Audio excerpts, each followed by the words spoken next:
तो dear students, जैसे कि आपको पता है कि हम first year chemistry chapter number 3 theories of covalent bond and shapes of molecule को स्टार्ट कर चुके हैं और अब तक हम इस चैप्टर का फर्स्ट लेक्चर अपलोड कर चुके हैं और आज हम जो लेके आए हैं आपके लिए लेक्चर नंबर 2।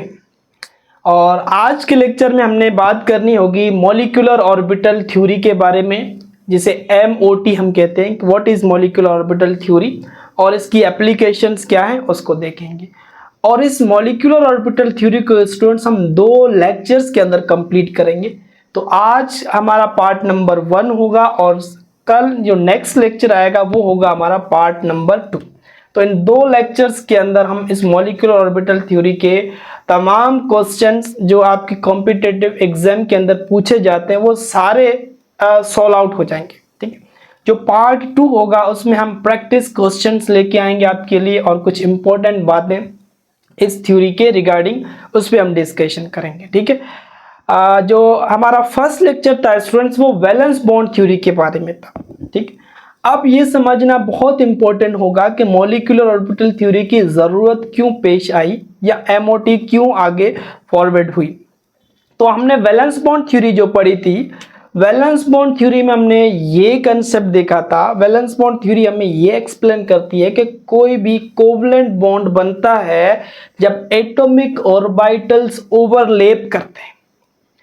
कौन से एटॉमिक ऑर्बिटल ओवरलैप करते हैं? हाफ फिल्ड एटॉमिक ऑर्बिटल जब ओवरलैप करते हैं तो कोवलेंट बॉन्ड बनता है। This is according to valence bond theory. ठीक हो गया। अब जब एटॉमिक ऑर्बिटल ने ओवरलैप किया, जो न्यू जो ऑर्बिटल बनेंगे वो कहते हैं कि सेम होते हैं। एटॉमिक ऑर्बिटल अपनी आइडेंटिटी को बरकरार रखते हैं। This is according to the valence bond theory. ठीक है, और अगर वो atomic orbital students head to head overlapping करते हैं, लीनियर ओवरलैपिंग करते हैं, अगर एटॉमिक ऑर्बिटल, जो कोवलेंट बॉन्ड बनेगा उसे हमने सिग्मा कोवलेंट बॉन्ड का नाम दिया था। और अगर एटॉमिक ऑर्बिटल्स जो हैं वो साइड वे पैरेलल और कोलेटरल ओवरलैपिंग करेंगे तो जो कोवलेंट बॉन्ड बनेगा उसे स्टूडेंट्स हमने पाई बॉन्ड का नाम दिया था।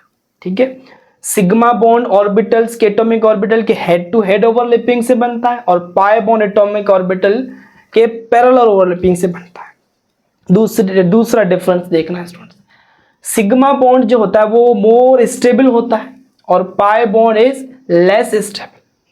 Sigma bond is less reactive और pi bond is more reactive होता है। सिग्मा बॉन्ड में फ्री रोटेशन जो स्टूडेंट्स वो पॉसिबल होती है, जबकि पाई बॉन्ड के अंदर फ्री रोटेशन पॉसिबल नहीं होती। पाई बॉन्ड रेस्ट्रिक्टेड दी फ्री रोटेशन। ठीक है, sigma bond not involve in resonance, जबकि पाई बॉन्ड जो है वो रेजोनेंस के अंदर इन्वॉल्व होता है।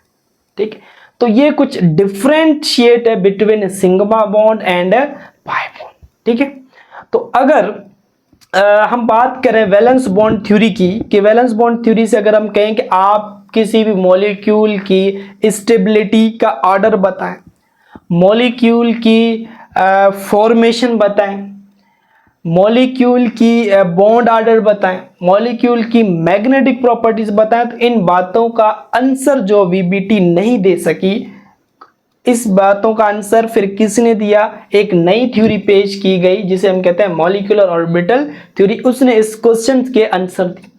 तो यहां पर हमारे पास इस वैलेंस बॉन्ड थ्योरी के कुछ डिफेक्ट्स पॉइंट थे। उन डिफेक्ट को हम पढ़ते हैं कि कौन से वो बातें हैं जो वैलेंस बॉन्ड थ्योरी उसका आंसर नहीं दे सकी। सबसे पहला, वेरी फर्स्ट, कि वो valence bond theory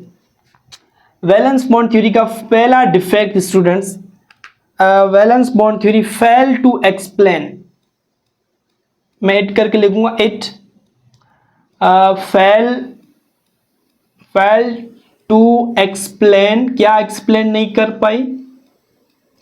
valence bond theory सबसे पहला fail to explain stability of molecule,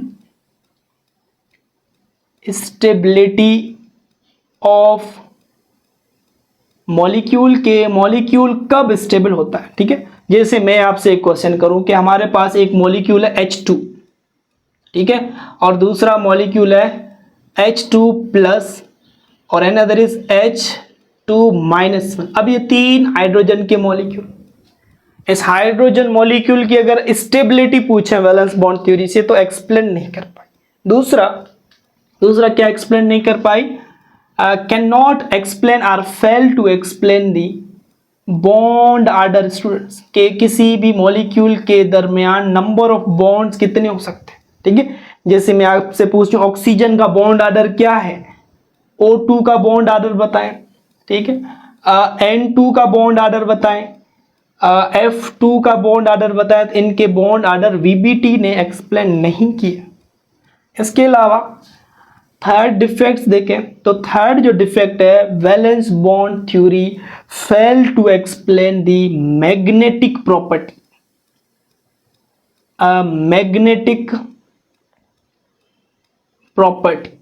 magnetic properties कि आइदर के कोई मॉलिक्यूल डायामैग्नेटिक है, कि डायामैग्नेटिक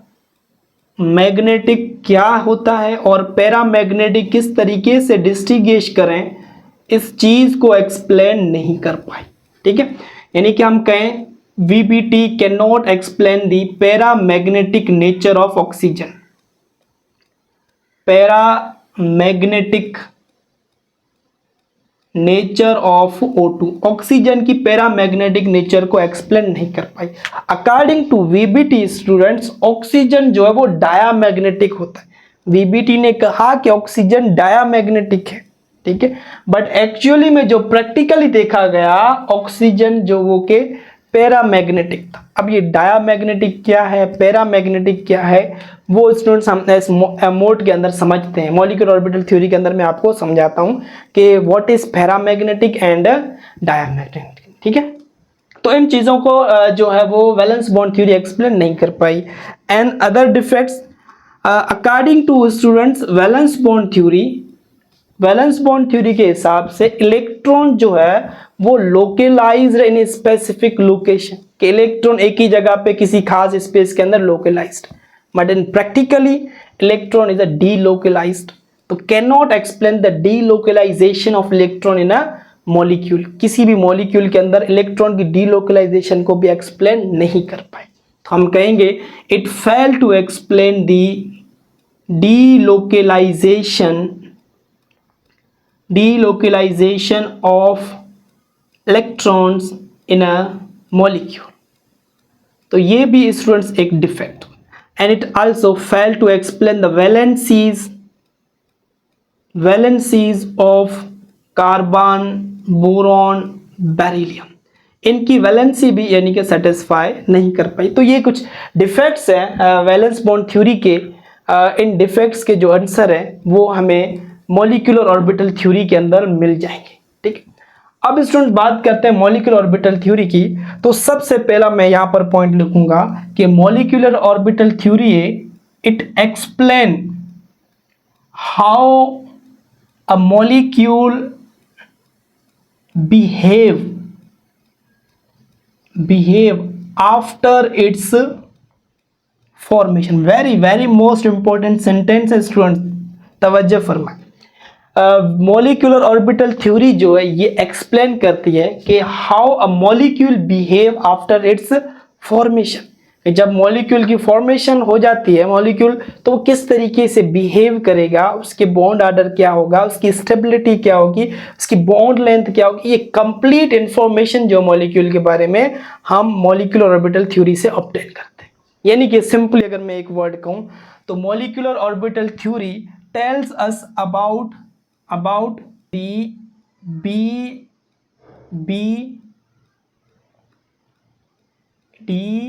BDSP ऑफ मॉलिक्यूल। अब ये क्या लिखा है मैंने स्टूडेंट, इसको समझिए, वेरी मोस्ट इंपॉर्टेंट, कि किसी भी मॉलिक्यूल की बी का मतलब यहां पर हमारे पास है बॉन्ड डिस्टेंस, कि किसी भी मॉलिक्यूल का बॉन्ड डिस्टेंस, और ये है बॉन्ड ऑर्डर, किसी भी मॉलिक्यूल का bond distance, bond order, diamagnetic character,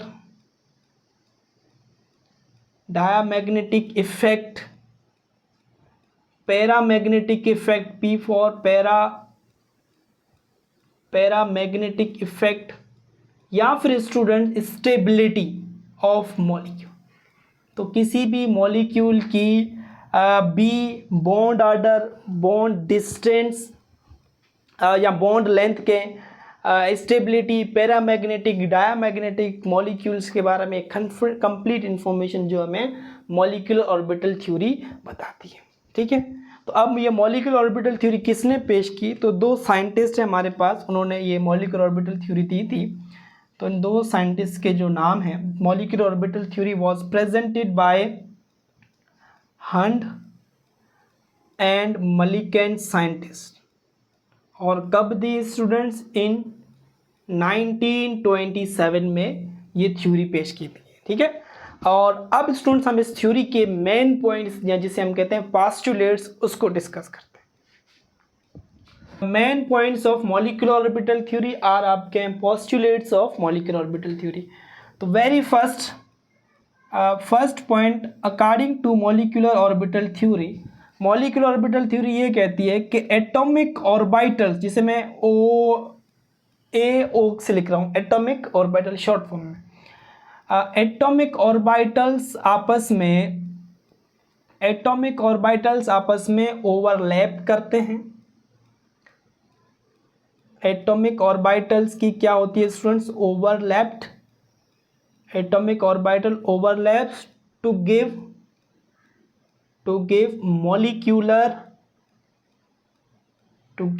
molecular orbitals।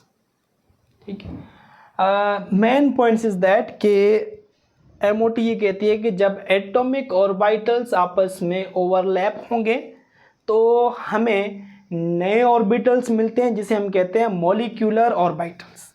अब कौन से एटॉमिक ऑर्बिटल्स ओवरलैप कर सकते हैं यहाँ पर? तो स्टूडेंट्स वो एटॉमिक ऑर्बिटल्स ओवरलैप करेंगे जिस ऑर्बिटल की सेम एनर्जी हो।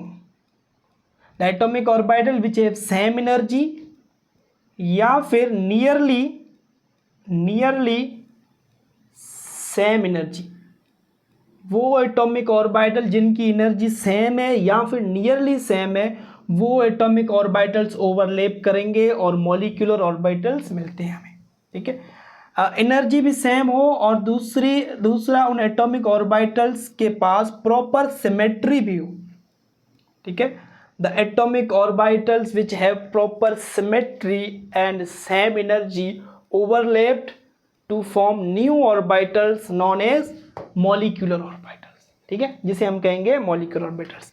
अब दूसरा पॉइंट सुने स्टूडेंट, वेरी मोस्ट, कि जितने एटॉमिक ऑर्बिटल्स कंबाइन होंगे, number of atomic orbitals overlap, and जो नए बनेंगे number of molecular orbitals formed, वो बराबर होंगे। यानी कि अगर हमारे पास दो एटॉमिक ऑर्बिटल्स कंबाइन होते हैं, ओवरलैप करते हैं, जो नए बनेंगे दो मॉलिक्यूलर ऑर्बिटल्स बनेंगे। ठीक है, यानी कि जितने एटॉमिक ऑर्बिटल्स आपस में ओवरलैपिंग करेंगे उतने ही नए मॉलिक्यूलर ऑर्बिटल्स बनते हैं। ये हमारा सेकंड पॉइंट है। अब थर्ड सुनिएगा स्टूडेंट, थर्ड पोस्टुलेट। अब थर्ड पोस्टुलेट ये कह रहे हैं कि अगर हमारे पास दो एटॉमिक ऑर्बिटल ओवरलैप करेंगे तो इसके नतीजे में हमें दो नए ऑर्बिटल्स मिलते हैं। ठीक है, दो टाइप के ऑर्बिटल्स मिलेंगे। यानी कि हमारे पास ये रहा एक atomic orbital with same energy and proper symmetry, this atomic orbital and this atomic orbital, दोनों के पास सेम एनर्जी और सेम प्रॉपर सिमेट्री है। तो जब ये ओवरलैप करेंगे, इनकी क्या होगी स्टूडेंट्स? ओवरलैपिंग होगी इनकी, और ओवरलैपिंग से हमें यहाँ पर क्या मिलेंगे? Molecular orbitals. मगर स्टूडेंट्स यहाँ पर हमें दो टाइप्स के मॉलिक्यूलर ऑर्बिटल्स मिलते हैं। एक जिसकी एनर्जी कम, उन मॉलिक्यूलर ऑर्बिटल्स को हम कहते हैं bonding molecular orbital, that is a bonding molecular orbital, short form में लिख रहा हूँ, जिसे हम कहते हैं BMO, बॉन्डिंग मॉलिक्यूलर ऑर्बिटल, और दूसरा जो ऑर्बिटल होगा मॉलिक्यूलर उसे कहेंगे anti bonding molecular orbital, anti bonding molecular orbital, जिसे हम शॉर्ट फॉर्म में ABMO करके लिखते हैं, ABMO, anti bonding molecular orbital. यानी कि सर जब दो एटॉमिक ऑर्बिटल्स आपस में कंबाइन होंगे तो हमें दो नए मॉलिक्यूलर ऑर्बिटल मिलेंगे, मगर दो मॉलिक्यूलर ऑर्बिटल जो होंगे उनमें से एक ऑर्बिटल की एनर्जी कम होगी, जिसे हम नाम देंगे bonding molecular orbitals. Bonding molecular orbitals की जो एनर्जी है लोअर एनर्जी वाला है ये, और तो एंटी बॉन्डिंग मॉलिक्यूलर ऑर्बिटल है, इसकी जो एनर्जी होती है हाई एनर्जी। ठीक है, यानी कि sir when atomic orbitals linearly combine linearly overlapped, same energy वाले एटॉमिक ऑर्बिटल ओवरलैप करेंगे, नए ऑर्बिटल बनेंगे जिसे हम मॉलिक्यूलर ऑर्बिटल कहते हैं। दो ऑर्बिटल बनेंगे, दो एटॉमिक ऑर्बिटल कंबाइन किए तो दो टाइप्स के मॉलिक्यूलर ऑर्बिटल बनेंगे। एक की एनर्जी होगी कम, जिसकी कम एनर्जी उसको हम कहेंगे BMO, बॉन्डिंग मॉलिक्यूलर ऑर्बिटल, और जिसकी एनर्जी ज़्यादा होगी उसे कहेंगे हम ABMO, anti bonding molecular orbitals. ठीक है, आइए स्टूडेंट देखते हैं कि बॉन्डिंग मॉलिक्यूलर ऑर्बिटल किस तरीके से बन सकता है और एंटी बॉन्डिंग मॉलिक्यूलर ऑर्बिटल किस तरीके से बन सकता है हमारे पास। अब ऑर्बिटल्स जो है ना स्टूडेंट्स, ऑर्बिटल्स के बारे में मैं आपको प्रीवियस लेक्चर में भी बता के आया हूँ कि ऑर्बिटल के बारे में सबसे पहले जो कंसेप्ट पेश किया था, जो ऑर्बिटल के बारे में बताया, तो वो श्रोडिंगर एंड डिराक साइंटिस्ट ने कहा था कि ऑर्बिटल एक वेव की तरह प्रोपिगेट करता है। ऑर्बिटल क्या है? It's nothing, is a wave, है ना, वेव फॉर्म में, और इस ऑर्बिटल को जाए से रिप्रेजेंट किया था। इन बातों को आप नोट डाउन करिएगा। अब हमारे पास दो टाइप्स के मॉलिक्यूलर ऑर्बिटल्स हैं। दो टाइप्स के क्या है हमारे पास? Molecular orbital. एक मॉलिक्यूलर ऑर्बिटल जिसे हम नाम दे रहे हैं स्टूडेंट्स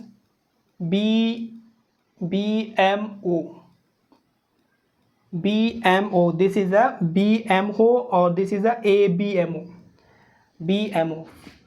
अगर हम फुल फॉर्म लिखें इसकी तो हमारे पास ये होगा बॉन्डिंग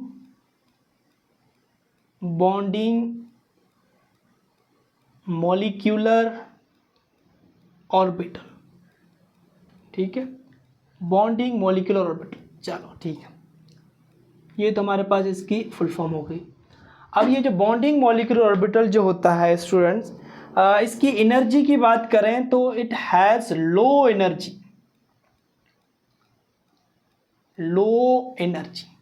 जब एनर्जी लो है तो स्टेबिलिटी क्या होगी? हाई स्टेबिलिटी ज़्यादा होगी, एनर्जी कम होगी। ठीक है, और यही बॉन्डिंग मॉलिक्यूलर ऑर्बिटल जो है यही बॉन्ड बनाने में इन्वॉल्व है। ठीक है, इन्वॉल्व इन बॉन्ड फॉर्मेशन,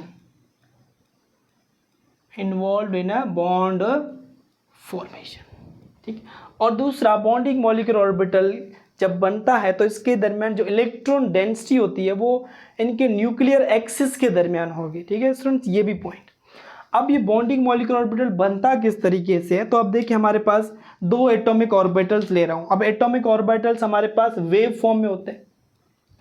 अब हमारे पास एक एटॉमिक ऑर्बिटल जो अगर वेव की फॉर्म में है तो वेव तो कुछ इस तरीके से होगी। ये रहा हमारे पास एक स्टूडेंट्स एटॉमिक ऑर्बिटल। ठीक है, और श्रोडिंगर साइंटिस्ट ने इस एटॉमिक ऑर्बिटल्स को हमने जाए से शो किया था, तो ये हमारे पास फर्स्ट है, तो ये जाए 1। ठीक है, इसी तरीके से हमारे पास ये सेकंड एटॉमिक ऑर्बिटल में यहाँ पर ले रहा हूँ, ये रहा हमारे पास सेकंड एटॉमिक ऑर्बिटल। ठीक है, तो इसे हम जाए 2 से शो करेंगे, दैट इज जाए 2। जब ये दोनों atomic orbital students wave form में है ना, वेव, तो वेव हमारे पास एक फिनोमेना करती है जिसे हम कहते हैं इंटरफेरेंस। ठीक है, जब ये दोनों और एटॉमिक ऑर्बिटल्स आपस में कौन सा इंटरफेरेंस करें, कंस्ट्रक्टिवली इंटरफेरेंस करें, कंस्ट्रक्टिव, जब ये दोनों ऑर्बिटल आपस में कंस्ट्रक्टिव इंटरफेरेंस करें। स्टूडेंट कंस्ट्रक्टिव इंटरफेरेंस की मदद से ये दोनों जो ऑर्बिटल्स हैं ये क्या हो जाते हैं, एडअप हो जाते हैं, और यहाँ पर ये जो रिजल्टेंट जो हमें ऑर्बिटल या वेव मिलती है वो उसका जो रिजल्टेंट है कुछ इस तरीके से बड़ा मिलता है। ठीक है, यानी कि यहाँ पर ये दोनों atomic orbital Xi1 plus Xi2 ये दोनों प्लस हो गए, और ये जो बड़ा ऑर्बिटल बनेगा मॉलिक्यूलर ऑर्बिटल, इस ऑर्बिटल को हम नाम देंगे बॉन्डिंग मॉलिक्यूलर ऑर्बिटल। ये हमारे पास बॉन्डिंग, तो बॉन्डिंग मॉलिक्यूलर ऑर्बिटल बनता है दो वेव की इंटरफेरेंस से। जब दोनों वेव कंस्ट्रक्टिव इंटरफेरेंस करें तो हमें जो बॉन्डिंग मॉलिक्यूलर ऑर्बिटल मिलेगा, जो मॉलिक्यूलर ऑर्बिटल मिलेगा वो हमारे पास बॉन्डिंग होगा, और उसका रिजल्टेंट जो स्टूडेंट्स वो ज्यादा होगा, क्योंकि ये दोनों एटॉमिक ऑर्बिटल्स आपस में क्या हो जाते हैं, एडअप, Xi प्लस Xi2। ठीक है, यानी दोनों एटॉमिक ऑर्बिटल ऐड हो गए, कंस्ट्रक्टिव इंटरफेरेंस हुआ, और हमारे पास जो ऑर्बिटल बनेगा उसे हम कहेंगे मॉलिक्यूलर ऑर्बिटल। सेकंड बात देखें, सेकंड जो मॉलिक्यूलर ऑर्बिटल है वो हमारे पास है ABMO। Second molecular orbital is ABMO। Full form लिखेंगे तो स्टूडेंट्स हम कहेंगे anti bonding molecular orbital, that is anti bonding molecular orbitals. ठीक हो गया। अब एंटी बॉन्डिंग मॉलिक्यूलर ऑर्बिटल्स जो होता है इसकी एनर्जी ज़्यादा होती है, higher energy. Anti bonding molecular orbitals have high energy. अब किसी भी सिस्टम की अगर एनर्जी ज़्यादा होती है ना, वो सिस्टम लो स्टेबल है, तो इसकी जो स्टेबिलिटी है लेस स्टेबल या लो स्टेबल, स्टेबिलिटी इसकी एंटी बॉन्डिंग मॉलिक्यूलर ऑर्बिटल की कम होती है as compare to bonding molecular orbital, और ये बॉन्ड फॉर्मेशन में हिस्सा नहीं लेता है स्टूडेंट। ठीक है, और अब ये कैसे बनता है, तो जब दो वेव्स, एक ये रही एटॉमिक ऑर्बिटल्स की वेव, ये रही एटॉमिक ऑर्बिटल की वेव जिसे मैं Xi1 कह रहा हूँ, और अनदर एटॉमिक ऑर्बिटल की वेव, चलो ये जिसे हम Xi2 कह रहे हैं। ठीक है, जब ये दोनों एटॉमिक ऑर्बिटल इंटरफेरेंस करें, कौन सा इंटरफेरेंस, डिस्ट्रक्टिव इंटरफेरेंस, यानी कि क्रस्ट, एक इसका क्रस्ट ट्रफ से जा मिले और इसका जो क्रस्ट है उसके ट्रफ से जा मिले, यानी कि अपोजिट जो लोब्स है वो एक दूसरे से मिलते हैं, तो इस टाइप के इंटरफेरेंस को कहते हैं हम डिस्ट्रक्टिव इंटरफेरेंस। तो यहाँ पर अगर ये दोनों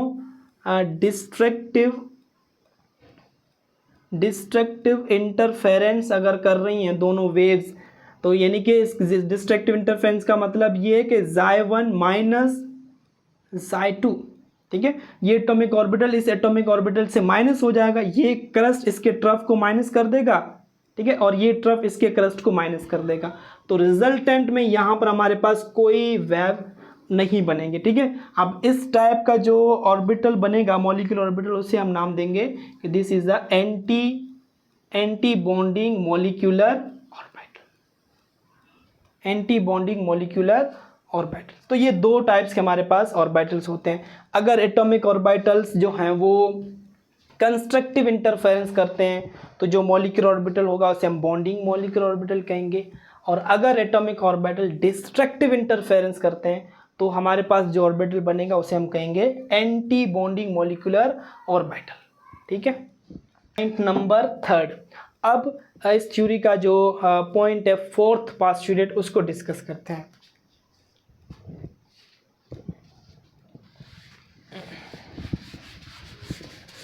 अब स्टूडेंट देखिए, फोर्थ पोस्टुलेट ये कहता है कि जब ये जो एटॉमिक ऑर्बिटल्स हैं, अगर ये एटॉमिक ऑर्बिटल्स आपस में हेड टू हेड ओवरलैपिंग करते हैं, फोर्थ पोस्टुलेट ये है कि जब एटॉमिक ऑर्बिटल्स जो हैं, एटॉमिक ऑर्बिटल्स ओवरलैप करेंगे तो हमारे पास पता है कि दो मॉलिक्यूलर ऑर्बिटल बनते हैं। ठीक है, दो एटॉमिक ऑर्बिटल्स लिए हमने, दो एटॉमिक ऑर्बिटल्स आपस में ओवरलैप करेंगे, क्या होगा यहाँ पे एटॉमिक ऑर्बिटल्स की ओवरलैपिंग, ओवरलैप्ड, ठीक है। तो यहाँ पर हमारे पास दो एटॉमिक ऑर्बिटल बनेंगे, ठीक है। तो अगर ये एटॉमिक ऑर्बिटल, अगर तो ये atomic orbital head to head overlapping करते हैं स्टूडेंट्स, कौन सी, हेड टू हेड, या फिर हम जिसे हम लीनियर कहें, पढ़ के आए हैं पीबीटी में, लीनियर, लीनियर फैशन में अगर ये एटॉमिक ऑर्बिटल ओवरलैप करेंगे तो ये जो बॉन्डिंग वाला बॉन्डिंग मॉलिक्यूलर ऑर्बिटल जो बनेगा ना, इसे हम कहेंगे सिग्मा बॉन्ड। यहाँ पर जो बॉन्ड बनेगा that is a sigma bond, और ये कौन सा ऑर्बिटल होगा, that is a bonding molecular orbital, ठीक है, sigma bond. Head to head अगर एटॉमिक ऑर्बिटल ओवरलैप करते हैं तो कौन सा बॉन्ड बनेगा, सिग्मा बॉन्ड, सिग्मा बॉन्ड कहेंगे, और वो कौन सा ऑर्बिटल होगा, molecular orbital, bonding molecular orbital. और अगर ये एटॉमिक ऑर्बिटल पैरेलल ओवरलैपिंग करते हैं, पैरेलल, या फिर स्टूडेंट्स आप इसे कहें एक्सियल, पैरेलल और एक्सियल ओवरलैपिंग करते हैं, तो यहाँ पर जो बॉन्ड बनेगा वो, उस बॉन्ड को हम नाम देंगे स्टूडेंट पाई बॉन्ड, ठीक है। तो दो टाइप्स के बॉन्ड बनने वाले हैं, एक सिग्मा बॉन्ड बनता है, दूसरा पाई बॉन्ड बनता है। अगर जो एटॉमिक ऑर्बिटल जो है वो हेड टू हेड ओवरलैपिंग करते हैं, लीनियरली ओवरलैपिंग करते हैं, तो बनेगा सिग्मा बॉन्ड। अगर पैरेलल फैशन में ओवरलैपिंग करते हैं तो बनेगा पाई बॉन्ड। ये पॉइंट वेरी मोस्ट इंपॉर्टेंट, इसको याद रखिएगा स्टूडेंट्स, ठीक है। अब जैसे मैं एक एग्जांपल देता हूँ आपको कि अगर हमारे पास दो एटॉमिक ऑर्बिटल्स हैं, जैसे ये रहा हमारे पास एक एटॉमिक ऑर्बिटल जिसे मैं 1s कह रहा हूँ, और ये दूसरा एटॉमिक ऑर्बिटल हमारे पास ये भी 1s है, इसके अंदर भी एक इलेक्ट्रॉन, ये इसके अंदर भी एक इलेक्ट्रॉन। अब ये हमारे पास है, ये भी एटॉमिक ऑर्बिटल है, ये भी एटॉमिक ऑर्बिटल, ये 1s, ये भी 1s, दोनों एटॉमिक ऑर्बिटल आपस में ओवरलैप करेंगे, ठीक है। तो यहाँ पर दो मॉलिक्यूलर ऑर्बिटल बनेंगे। अब एस एस कैसे ओवरलैपिंग करेंगे, हमें पता है कि s s always head to head overlap करेंगे। यहाँ पर ओवरलैपिंग कौन सी होगी students, head to head overlapping होगी, हेड टू हेड ओवरलैप। जब हेड टू हेड ओवरलैपिंग होगी तो कौन सा बॉन्ड बनने वाला है, सिग्मा बॉन्ड। तो क्या सर ये बॉन्डिंग में बनेगा कि एंटी बॉन्डिंग में, तो याद रखना ये सिग्मा बॉन्ड, यहाँ पर ये रहा हमारे पास सिग्मा बॉन्ड, ठीक है। बॉन्डिंग मॉलिक्यूलर ऑर्बिटल में जो सिग्मा बॉन्ड होगा उसे सिग्मा। यहाँ पर एंटी बॉन्डिंग मॉलिक्यूलर ऑर्बिटल में कौन सा बॉन्ड होगा, फिर एंटी बॉन्डिंग मॉलिक्यूलर ऑर्बिटल में, तो यहाँ पर भी सिग्मा बॉन्ड होगा स्टूडेंट, मगर इस सिग्मा बॉन्ड को हम डिनोट करते हैं सिग्मा स्टार लगाकर, sigma star, very most important, ठीक है। जब head to head atomic orbital, दो एटॉमिक ऑर्बिटल ओवरलैप करेंगे तो दो सिग्मा बॉन्ड बनेंगे, एक बनेगा बॉन्डिंग मॉलिक्यूलर ऑर्बिटल में जिसे हम कहेंगे सिग्मा बॉन्ड, और दूसरा बनेगा एंटी बॉन्डिंग मॉलिक्यूलर ऑर्बिटल में सिग्मा बॉन्ड, उसे हम कैसे रिप्रेजेंट करेंगे, सिग्मा स्टार, एक सिग्मा के ऊपर एक स्टार बना देंगे, तो ये sigma bond anti bonding molecular orbital का है, ठीक है। इसी तरीके से पाई बॉन्ड भी होंगे, दो एटॉमिक ऑर्बिटल है, पैरेलल ओवरलैपिंग की पाई बॉन्ड बनेंगे, जो बॉन्डिंग में जो बनेगा वो पाई बॉन्ड रहेगा, और एंटी बॉन्डिंग मॉलिक्यूलर ऑर्बिटल में जो पाई होगा उसको हम कहेंगे पाई स्टारिक, ठीक है, पाई स्टार। तो इस तरीके से ये हमारे पास दो टाइप्स के बॉन्ड बनते हैं, सिग्मा एंड पाई। अब स्टूडेंट्स एक एग्जांपल दे रहा हूं आपको, एक एग्जांपल करते हैं।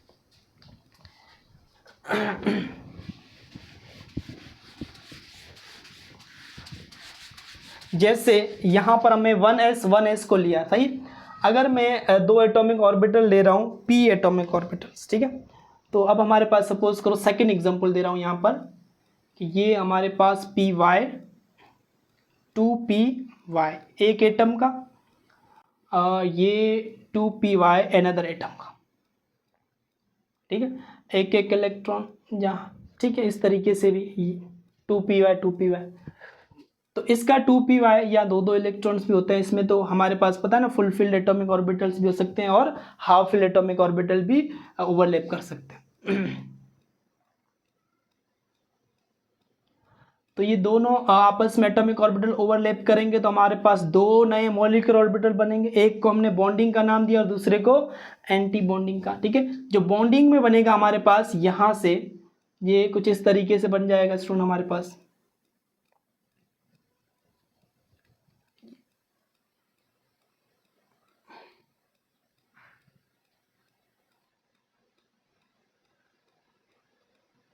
ठीक है, इस तरीके से ये हमारे पास बॉन्डिंग में बनेगा और इसको क्या कहेंगे स्टूडेंट्स, दिस इज द पाई, ठीक है, पाई 2p y, ये हमारे पास बनेगा, that is a bonding molecular orbital.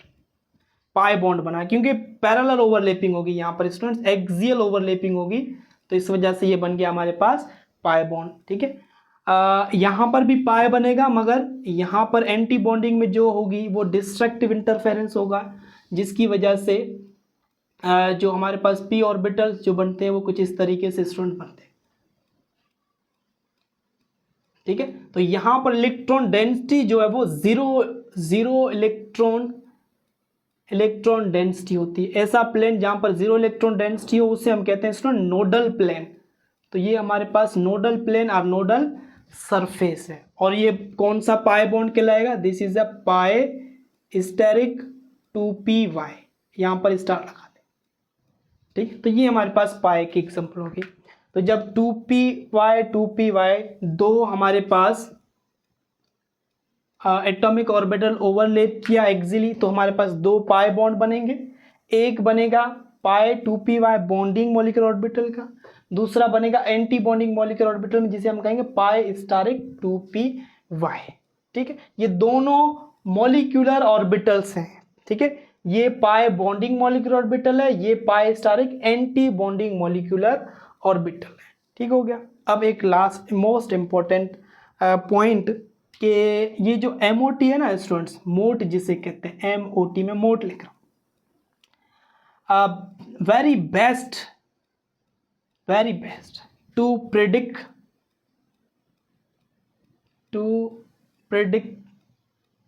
क्या प्रिडिक्ट करती है, हमें ये मॉलिक्यूल की बॉन्ड आर्डर प्रिडिक्ट करके बताती है। हमें ये मॉलिक्यूल की स्टेबिलिटी, मैं स्टार्ट में भी आपको कह के आया, स्टेबिलिटी बताती है। हमें मॉलिक्यूल की मैग्नेटिक प्रॉपर्टी भी एक्सप्लेन करती है। ठीक है, अब मैं एक क्वेश्चन दे रहा हूँ स्टूडेंट कि हमारे पास कुछ मॉलिक्यूल्स हैं H2 के, hydrogen H2 plus H2 minus, और आपसे मेरा ये क्वेश्चन है कि इन तीनों की ABC की बॉन्ड आर्डर बताएं। पहला क्या बताएं इन तीनों का, by using mode bond order बताएं, दूसरा स्टेबिलिटी बताएं, और तीसरी मैग्नेटिक प्रॉपर्टी। ठीक है, अब किस तरीके से मॉलिक्यूलर ऑर्बिटल थ्योरी को यूज करके हम किसी भी मॉलिक्यूल का बॉन्ड आर्डर निकाल सकते हैं, स्टेबिलिटी बता सकते हैं, और मैग्नेटिक प्रॉपर्टी। तो आइए स्टूडेंट इसको हम डिस्कस करते हैं। सबसे पहले हमारे पास मॉलिक्यूलर ऑर्बिटल थ्योरी का हम मॉलिक्यूलर ऑर्बिटल थ्योरी को यूज करके मॉलिक्यूल का बॉन्ड आर्डर फाइंड आउट करेंगे। ठीक है, अब क्या है स्टूडेंट्स, हमारे पास हाइड्रोजन मॉलिक्यूल के लिए, H2 मॉलिक्यूल के लिए H2 मॉलिक्यूल, अब ये किस तरीके से बना है स्टूडेंट्स, दो हाइड्रोजन के एटम। ठीक है, तो एक हाइड्रोजन का एटम अगर मैं उठाऊं तो उसकी इलेक्ट्रॉनिक कॉन्फ़िगरेशन क्या होगी, 1s1। ठीक है, और दूसरा हाइड्रोजन का एटम तो उसकी भी क्या होगी, 1s1। तो यानी कि हाइड्रोजन का जो मॉलिक्यूल बना है दो एटॉमिक ऑर्बिटल से मिलके बना है। कौन से एटॉमिक, एक 1s और दूसरा भी 1s। ये रहा एक हाइड्रोजन का 1s, ओके, और ये रहा दूसरे हाइड्रोजन का 1s, this is 1s, this is 1s। इसके अंदर भी एक इलेक्ट्रॉन और इसके अंदर भी एक इलेक्ट्रॉन। ठीक है, जब ये ओवरलैप करेंगे तो दो नए ऑर्बिटल बनते हैं according to the molecular MOT, molecular orbital theory. दो नए मॉलिक्यूलर ऑर्बिटल बनते हैं, सॉरी। एक हमारे पास होता है एंटी बॉन्डिंग जिसकी एनर्जी हाई, और दूसरा होता है बॉन्डिंग जिसकी एनर्जी लो।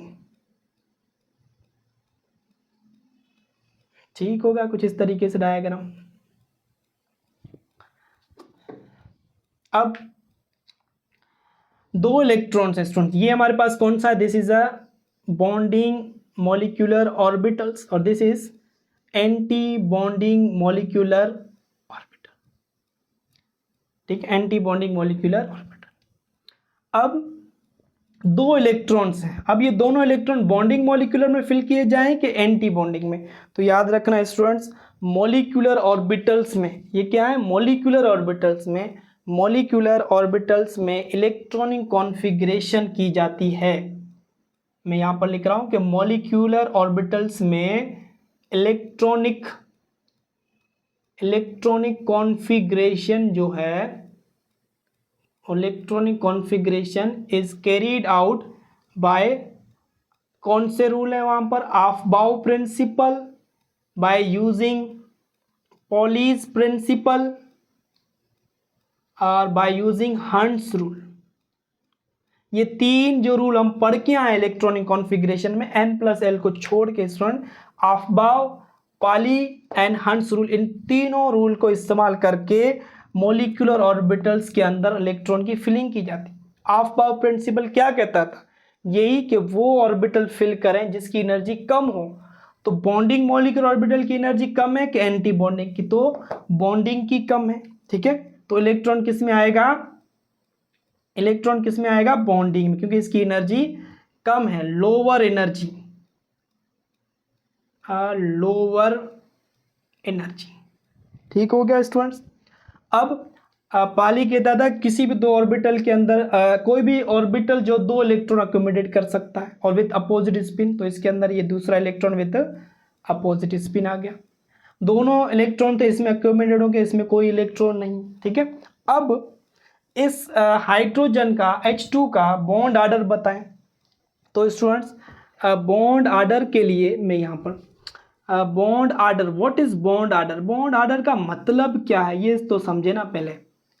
बॉन्ड आर्डर का मतलब होता है number of bond in a molecule, कि किसी मॉलिक्यूल में कितने बॉन्ड आ सकते हैं। बॉन्ड आर्डर को आप कैसे डिफाइन करते हैं कि number of bonds in a molecule, किसी मॉलिक्यूल के अंदर कितने नंबर ऑफ बॉन्ड्स हैं। तो हम देखते हैं बॉन्ड आर्डर हाइड्रोजन का H2 मॉलिक्यूल का। तो स्टूडेंट देखें H2 मॉलिक्यूल के बॉन्ड आर्डर को फाइंड करने के लिए हमारे पास बॉन्ड आर्डर का फार्मूला है, that is NB minus Na divided by 2। अब यहाँ पर NB क्या है, तो NB का मतलब है students number of electron, number of electrons in bonding molecular orbital. Bonding molecular orbital में कितने इलेक्ट्रॉन है, वो Nb है। Na क्या है, Na का मतलब है number of electrons in anti bonding molecular orbital. Anti bonding molecular orbital में कितने इलेक्ट्रॉन है, वो N ही है। तो अब हम बॉन्ड आर्डर इजीली फाइंड कर सकते हैं H2 का। H2 के बॉन्डिंग में कितने इलेक्ट्रॉन्स हैं, दो, तो 2 रखेंगे। एंटी बॉन्डिंग में कोई इलेक्ट्रॉन नहीं, 0। नीचे क्या है स्टूडेंट, 2, तो 2/2 दैट इज आंसर इज 1। तो H2 का जो बॉन्ड आर्डर है वो कितना आ गया हमारे पास, 1 आ गया। हाइड्रोजन का बॉन्ड आर्डर, हाइड्रोजन का बॉन्ड आर्डर आ गया, मैं यहां पर लिख रहा हूं स्टूडेंट्स कि H2 का जो बॉन्ड आर्डर आया है हमारे पास वो आया है 1। ठीक है, ये रहा हमारे पास H2, मैंने यहाँ पर लिखा है, तो इसका बॉन्ड आर्डर कितना है, 1। अब H2 प्लस का बॉन्ड आर्डर कितना होगा, ठीक है, H2 प्लस का बॉन्ड आर्डर कितना होगा। तो अब देखें स्टूडेंट्स, ये हमारे पास H2 का है, H2 अगर मैं प्लस लगा दूं +1, इसका मतलब कि एक इलेक्ट्रॉन लॉस हो गया, एक इलेक्ट्रॉन निकल गया। तो सपोज करो तो एक इलेक्ट्रॉन अगर इसमें से निकलेगा ना, कहाँ से जाएगा, ये इलेक्ट्रॉन एक लॉस हो गया। ठीक है, तो जब एक इलेक्ट्रॉन लॉस हो जाएगा तो बॉन्डिंग में बाकी कितने इलेक्ट्रॉन बचे, H प्लस का बॉन्ड आर्डर निकालने जा रहे हैं, याद रखना। ठीक है, तो बॉन्डिंग में बाकी कितने इलेक्ट्रॉन बचे, यहां पर 1 माइनस एंटी बॉन्डिंग में 0, 2, तो बॉन्ड आर्डर कितना आया, 0.5, यानी कि H प्लस का जो बॉन्ड आर्डर है वो है 0.5। अब H माइनस का, H2 माइनस का, देखिए स्टूडेंट H2 माइनस की अगर बात कर रहे हैं, माइनस, माइनस का मतलब एक इलेक्ट्रॉन ऐड हो गया, पहले कितने थे H2 में, 2, अब एक और ऐड गया, वो कहाँ जाएगा, वो एंटी बॉन्डिंग में जाएगा। ठीक है, अब इसका बॉन्ड ऑर्डर निकालें तो H2 माइनस के लिए बॉन्ड ऑर्डर जो बनेगा वो हमारे पास number of electron in bonding कितने हैं 2, number of electron in anti bonding अब 1 आ गया अपान में 2, तो जो बॉन्ड ऑर्डर आएगा 2 माइनस 1 1 और 1 अपान 2 यानी कि 0.5। इसका भी बॉन्ड ऑर्डर कितना आया स्टूडेंट, दैट इज 0.5। ठीक है, तो हाइड्रोजन का जो बॉन्ड ऑर्डर आया है हमारे पास H2 का वो है 1, H2 प्लस का जो बॉन्ड आया है वो 0.5 और H2 माइनस 1 का जो बॉन्ड ऑर्डर आया वो 0.5 सेम। अब स्टेबिलिटी कैसे बता सकते हैं आप, बॉन्ड ऑर्डर को देख के स्टेबिलिटी कैसे बता सकते हैं, तो स्टूडेंट्स स्टेबिलिटी के लिए एक सेंटेंस और याद रखना कि स्टेबिलिटी एंड बॉन्ड ऑर्डर का relation, bond order is directly proportional to stability and inversely proportional to bond length।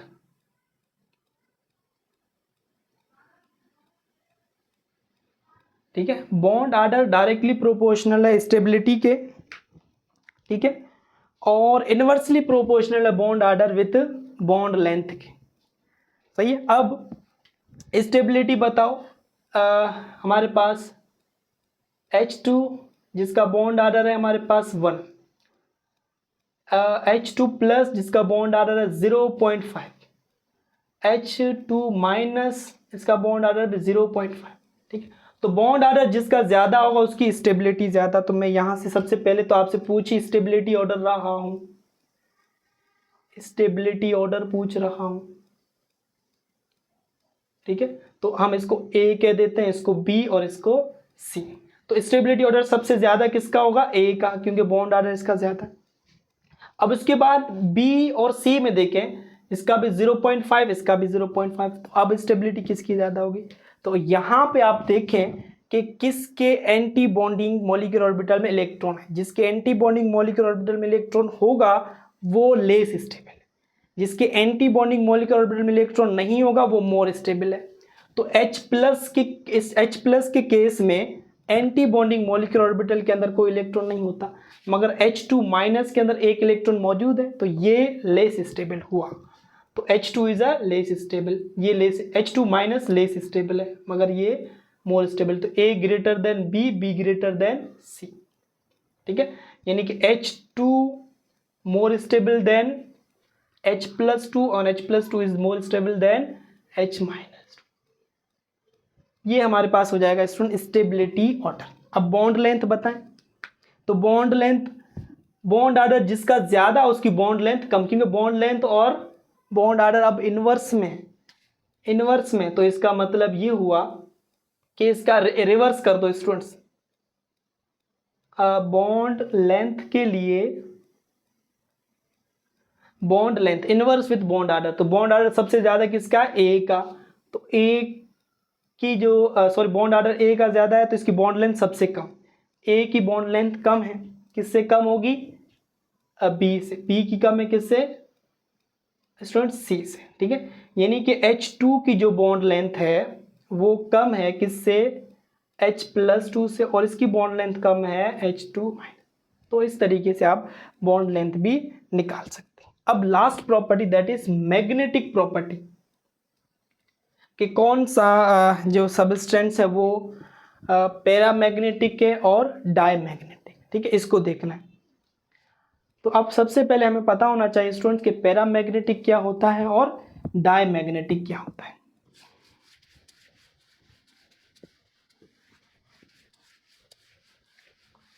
Magnetic property किस तरीके से डिटरमाइन होती है, तो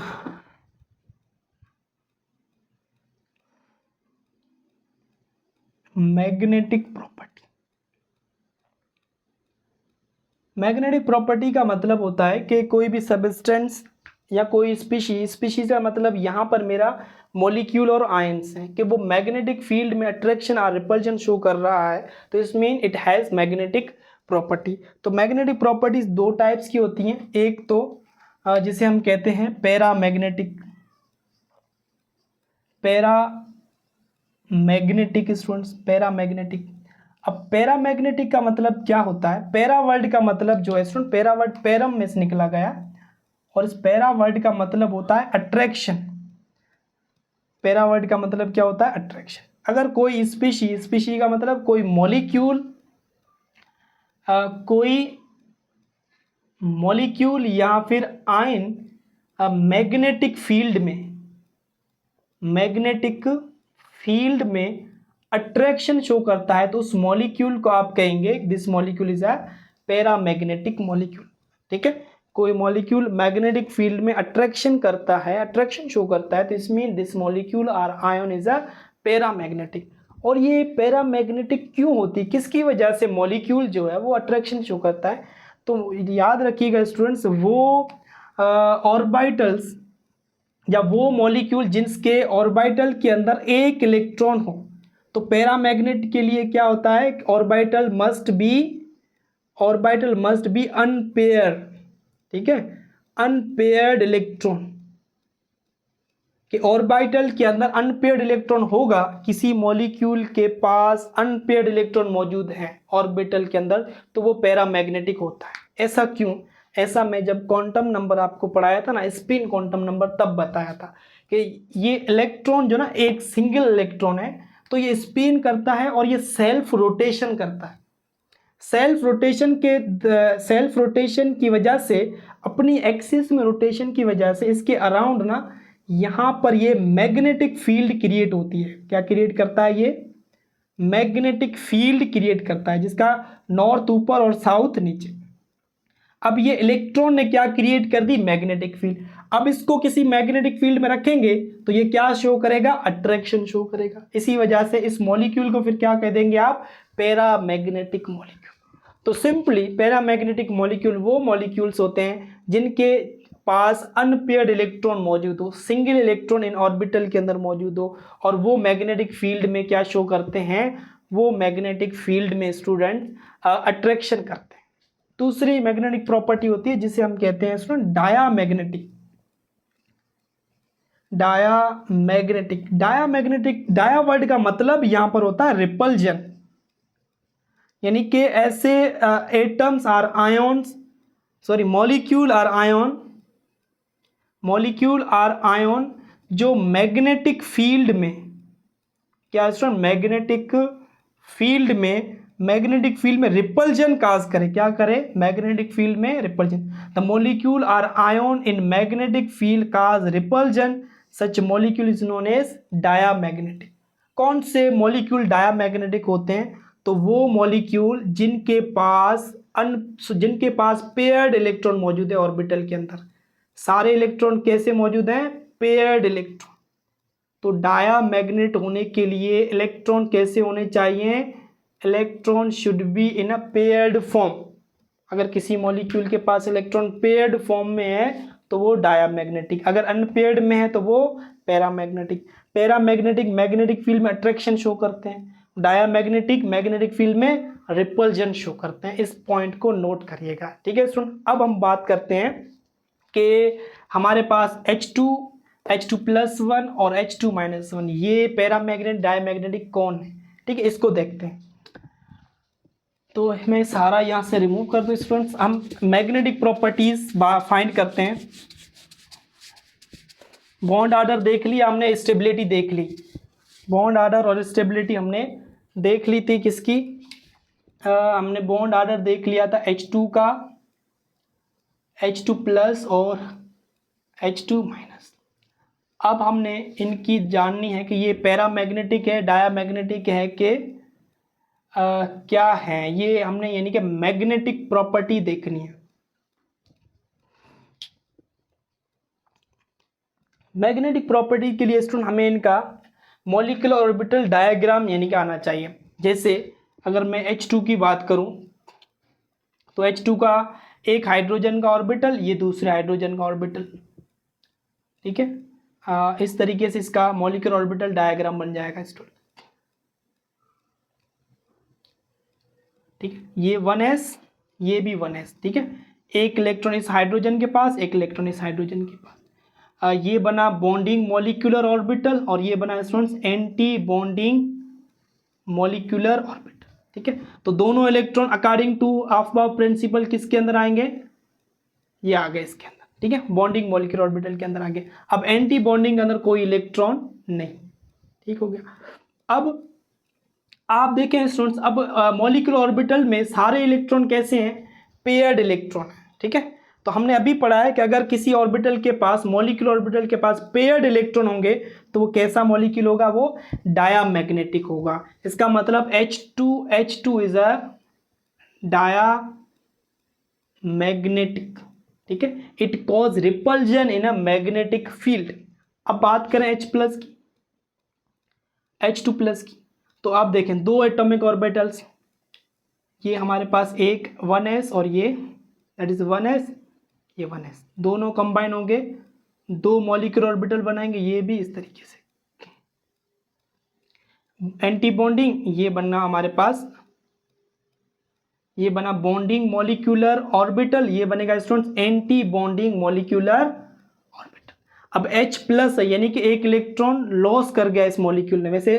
ठीक है, तो एक इलेक्ट्रॉन इसके पास, एक इलेक्ट्रॉन, दो इलेक्ट्रॉन्स थे, एक लॉस कर दिया तो बाकी ये तो खाली हो गया, ये 1s ही रहेगा। सही है, या आप ऐसे कर दें, ये हमारे पास एक इलेक्ट्रॉन इसके पास था, एक इलेक्ट्रॉन, अब दोनों इलेक्ट्रॉन्स कहां पर आएंगे, यहां पर, तो H प्लस आ गया, तो एक इलेक्ट्रॉन यहां से क्या हो गया, लॉस हो गया। सही है ना। तो अब यहां पर देखें बॉन्डिंग मॉलिक्यूलर ऑर्बिटल में अनपेयर्ड इलेक्ट्रॉन मौजूद है। ठीक है, तो बॉन्डिंग मॉलिक्यूलर ऑर्बिटल में अगर हमारे पास अनपेयर्ड होगा तो वो कौन सा मॉलिक्यूल होगा, वो पैरामैग्नेटिक। तो H प्लस जो है हमारे पास according to MOT it is a paramagnetic. ठीक है, अब इसी तरीके से अगर हम H2 माइनस की बात करें, H2 माइनस का मतलब है कि एक इलेक्ट्रॉन और ऐड हो गया। वैसे पहले एक एक इलेक्ट्रॉन थे, अब एक और ऐड हो गया। तो किस तरीके से, स्टूडेंट पहले मैं यहाँ से इसको रिमूव कर लूँ ताकि हम H2 को समझ सकें। ये रहा हमारे पास एक 1s एंड अदर 1s, ये हमारे पास एंटी बॉन्डिंग, और ये हमारे पास है bonding molecular orbital, this is anti bonding molecular orbital. ठीक है, एक इलेक्ट्रॉन इसके पास, एक इलेक्ट्रॉन। ठीक है, तो दोनों ने यहां पर कितने इलेक्ट्रॉन आ जाएंगे, पेयर्ड अप हो जाएगा, ये paired up with opposite spin according to Pauli principle 1। ठीक है, अब माइनस लगा है यानी कि एक इलेक्ट्रॉन और भी आ गया, तो एक इलेक्ट्रॉन वो कहां जाएगा, वो एंटी बॉन्डिंग में। ठीक है, अब देखें क्या इस H2 माइनस के पास पेयर्ड इलेक्ट्रॉन है सारे ऑर्बिटल के अंदर, तो जवाब है नहीं। यहां पर देखें ये रहा अनपेयर्ड ऑर्बिटल, तो अनपेयर्ड ऑर्बिटल होगा तो वो क्या शो करेगा, पैरामैग्नेटिज्म। तो it is also paramagnetic molecule. ठीक है, आई होप कि आपको ये बातें समझ में आई होगी, पैरामैग्नेटिक क्या है, डायामैग्नेटिक क्या है, किस तरीके से हम पैरामैग्नेटिक डायामैग्नेटिक को फाइंड आउट करेंगे। तो आज के लिए यही, फिर इंशाल्लाह इस मॉलिक्यूलर ऑर्बिटल थ्योरी का जो नेक्स्ट पार्ट है उसको हम डिस्कस करेंगे, जिसमें हम ऑक्सीजन की, नाइट्रोजन की और काफ़ी मॉलिक्यूल्स की हम यानी कि इलेक्ट्रॉनिक कॉन्फ़िगरेशन भी करेंगे और इनके मॉलिक्यूलर ऑर्बिटल डायग्राम बनाएंगे। फिर उनकी bond order, stability, magnetic property हर एक मॉलिक्यूल की कैलकुलेट करेंगे, और साथ साथ कुछ इंपॉर्टेंट MCQs भी लेके आऊँगा आपके लिए, वो भी आपसे पूछूंगा। ठीक है स्टूडेंट्स, अल्लाह हाफिज़, टेक केयर।